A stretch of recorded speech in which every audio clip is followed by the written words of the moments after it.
Srimati Supriya Sule ji. Sir, I stand here to speak on the address of the President of India. I thank him for addressing the nation. Sir actually कहना तो नहीं चाहिए, लेकिन अभी BJP से जो सांसद बने नए हैं, बहुत अच्छा भी बोले, पहली बार चुन के आए, बहुत अच्छा बोले, लेकिन मेरे भतीजे की उम्र के हैं और अच्छा परफॉर्म कर रहे हैं, अच्छी बात है, लेकिन दो चार चीज़ें उन्होंने कही, सिर्फ रिकॉर्ड के लिए मैं क्लियर करना चाहती हूँ कि इन्होंने कहा कि यूपीए और यूपीए 1 और यूपीए 2 के खिलाफ काफ़ी उन्होंने बोला, ठीक है, उनका अधिकार है बोलना, लेकिन मैं सिर्फ उनको याद दिलाना चाहती थी कि यूपीए 1 और यूपीए 2 में उनके पिताजी मंत्री थे, तो सारी जो पॉलिसीज़ कही थी ना, तब वो कांग्रेस में थे, तो सारा उन्होंने टिप्पणी जो की है ना, वो खुद के फादर के खिलाफ ही की है, जो हमारी संस्कृति में नहीं बैठता। जो भी है, मराठी में कहावत है, आप महिला है, आप ज़्यादा समझेंगी ये सब, कि मराठी में कहावत है, खल्ल्या मिठाला जागू नका, मुझे जिसका कभी भी थोड़ा भी नमक खाया ना, ज़िंदगी पे याद रखना, ये मेरी माँ ने मुझे सिखाया और ये मेरी भारतीय संस्कृति है। कभी भी किसी के साथ में कुछ भी खाया होगा, 2 रुपया का निवाला भी खाया होगा, उसको हमेशा याद रखना, ये मेरी संस्कृति है, ये मराठी में मेरी माँ ने मुझे सिखाया। तो 10 साल जिनके साथ आप मंत्री रहे, पूरा सारा दिल्ली आना जाना, गांधी फैमिली के उनके बहुत सारे संबंध थे, शायद भूल गए होंगे, बट ये उसका बैकग्राउंड है। तो जब वो टीका टिप्पणी सारे कर रहे थे तो काफ़ी बेनिफिशियरी थे, और बाकी जो बेनिफिशियरी है मैं बोलना नहीं चाहती, मेरा स्टाइल नहीं है वो, अभी वो किसी और दिन प्राइवेट में सबको बता दूंगी, ये पार्लियामेंट की बात नहीं है। तो मेरे ख्याल से एक दूसरे पे जब सांसद बोलते हैं तो थोड़ा सा ख्याल रखना चाहिए, और इतना भी एमनीजिया नहीं होना चाहिए, मोमेंट में ज़रूर रहो बट हिस्ट्री नहीं भूले। तो हिस्ट्री में सिर्फ थोड़ा I was turning the clock to make sure the compass is in order. दूसरी उन्होंने बात कही कि शायद सांसदों को वयोश्री स्कीम के बारे में कुछ पता नहीं, पढ़ते नहीं है, शायद होगा भी ऐसा, हम लोग पढ़ते नहीं हैं, इनके ज़्यादा इतने तो हम विद्वान नहीं हैं, थोड़ा बड़ा हम भी पढ़ लेते हैं, लेकिन मैं उनको कहना चाहती थी कि वयोश्री की जो स्कीम है उनका थोड़ा सा डेटा आप खुद चेक कर लीजिए, देख लीजिए इस देश का कौन सा निर्वाचन क्षेत्र है जो पिछले 2-3 साल से लगातार 1 या 2 नंबर पे, खुद चेक कर लीजिए, मैंने बोलना थोड़ा सा अच्छा नहीं होगा, तो बस वो डेटा आप चेक कर लीजिए कि 1 या 2 नंबर पे कौन सा क्षेत्र आता है, बस इतना ही चेक कर लीजिए, और बाकी इज़ हिस्ट्री, आप सबको एक्सेस होता है, आप सत्ता में आपको तो वो मिल जाएगा। और उनके मैं और नहीं टाइम देना चाहती, क्योंकि मैं कोई अच्छे, और एक बात उन्होंने कही कि हम थैंक यू नहीं बोलते, इतने एहसान फरामोश भी नहीं आप मेरा ट्विटर हैंडल चेक कर लीजिए, हमारे सबके देख लीजिए, कोई भी हमारे लिए कुछ अच्छा करता है, हम सिर्फ प्राइवेट में लेकर जाके नहीं बोलते, हम ट्विटर पे डालते हैं, हर मंत्री को थैंक यू बोलते हैं, ये हमारी संस्कृति है, अच्छा को अच्छा बोलते हैं, आप सबका देखिए, सिर्फ मेरा नहीं बोल रही, हमारे सारे सांसद जो अपोजिशन में है सब दिखाते हैं, अगर किसी रेलवे मंत्री को बोले अगर ट्रेन मिल गया तो ऑफिशियली ट्विटर पे डालते हैं, दुनिया देखती है, सिर्फ पार्लियामेंट में नहीं थैंक यू बोलते। तो ये थोड़े से इल इन्फॉर्म्ड है, नए हैं, शायद उत्साह है, लेकिन अच्छा बोले, आई कॉम्प्लीमेंट हिम, उनका फ्यूचर भी बहुत बड़ा लंबा है, तो थोड़ा होमवर्क करके बोले तो और 50 साल, इनके दादाजी भी बहुत लंबी उनकी पॉलिटिक्स रही है, पिताजी का बहुत अच्छा करियर रहा है, मैं इच्छा है मेरी कि उनका भी अच्छा रहे और 50 साल वो सांसद रहे, या जो भी उनकी पार्टी उनको जिम्मेदारी दे, वो अभी पता नहीं, जिधर है उधर अच्छा है सबको। मैं आज ये सब मैं बोलना चाहती थी कि शुरू में जो प्रेसिडेंशियल स्पीच हुआ उसमें जिस तरह डॉक्टर्स या सबके बारे में प्रेसिडेंट साहब ने जो कहा वो बहुत अच्छी है, हम सब एक ही उम्र है कि ये 1.5-2 साल में शायद कोई भी स्टेट हो या सेंट्रल गवर्नमेंट है, सब साथ में मिलके इस कोविड के खिलाफ हम सब लड़े हैं, तो वैक्सीन हो या जो भी प्रोग्राम्स रहे उसमें हम सब साथ रहे, और केंद्र सरकार की पीडीएस की सिस्टम हो उसमें हमें बहुत बार मदद हो चुकी है, और हमारे सरकार, हमारे माननीय मुख्यमंत्री जी ने भी ऑफिशियली केंद्र सरकार के आभार माने कि पीडीएस में बहुत हमको मदद की। 2-4 चीज़ें जो फील गुड फैक्टर इस देश में अब नहीं है, क्योंकि पैंडमिक में हम है, सबसे बड़ी प्रॉब्लम आज देश के सामने है वो है unemployment. Unemployment is one of the largest challenges the youth of India today is facing. You see what happened in UP and Bihar.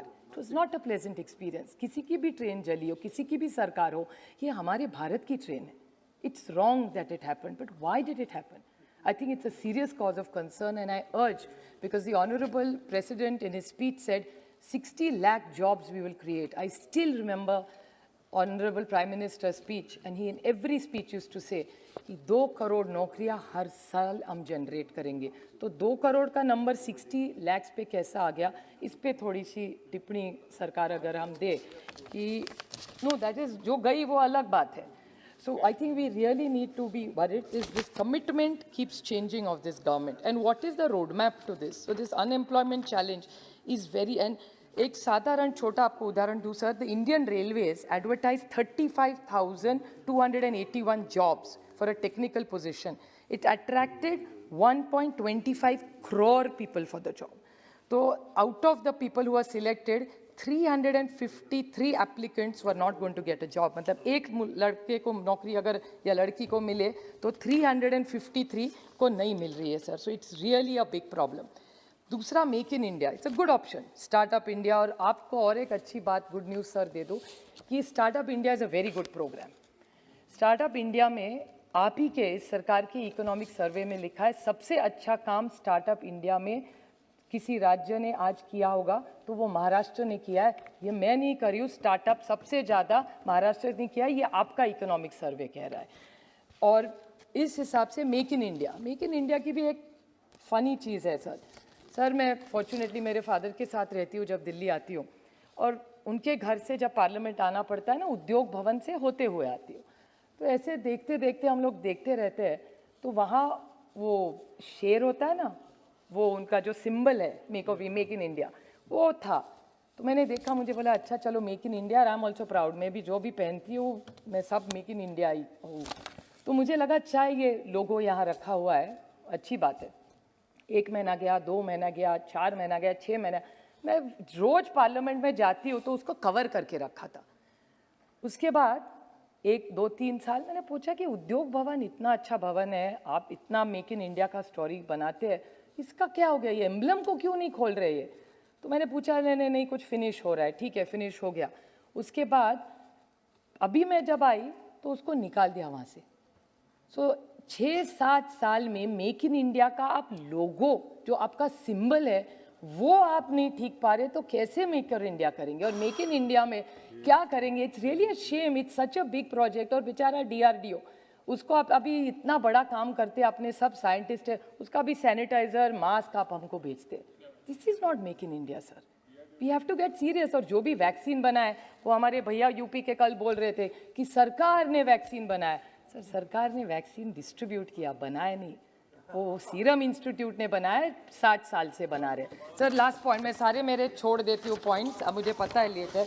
मैं सिर्फ एक चीज़ बोलने, अब नहीं मेरा टाइम हो गया uncle. Just one last point, because I have only one question to make. फिर ऑल दिस माहौल जो इस देश में हो रहा है, उस देश में भले हेट स्पीचेस हो, सप्रेशन ऑफ सिविल सोसाइटी हो, मीडिया हो, CBI, ED, IC, हम लोग तो अभी आइस बोलते हैं. आइस मतलब इनकम टैक्स, CBI, ED, सबका चल रहा है ऑपोजिशन में, कोई नहीं बचा इसमें.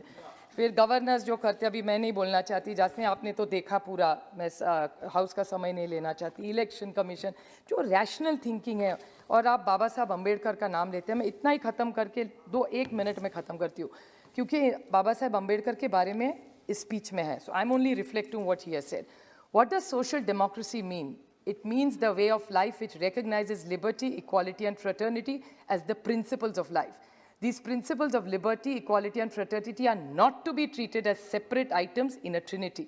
They form a union of trinity in the sense that to divorce one from the other is to defeat the very purpose of democracy. Defeat, sir. Liberty cannot be divorced from equity. Equality cannot be divorced from liberty. Nor can equality be divorced from fraternity. Without equality, liberty would produce a supremacy of a few over many. जो बहुत सारे भाषणों में आया है. This is very important, sir. Without equality, liberty would produce a supremacy of the few over many. Equality without liberty would kill individual initiatives. Without fraternity, liberty would produce a supremacy of few over the many. Without fraternity, liberty and equality could not become a natural course of things. Thank you. It would Thank you require very a much, constable. Supriya ji. That's all. So I urge this government to not live in La La Land, to introvert, introspect of what the economy is doing, what's happening in the country, and really Srimati- put their hand on the heart and see if they really believe in Dr. Baba Saheb Ambedkar, is this what their government is all about? Thank you.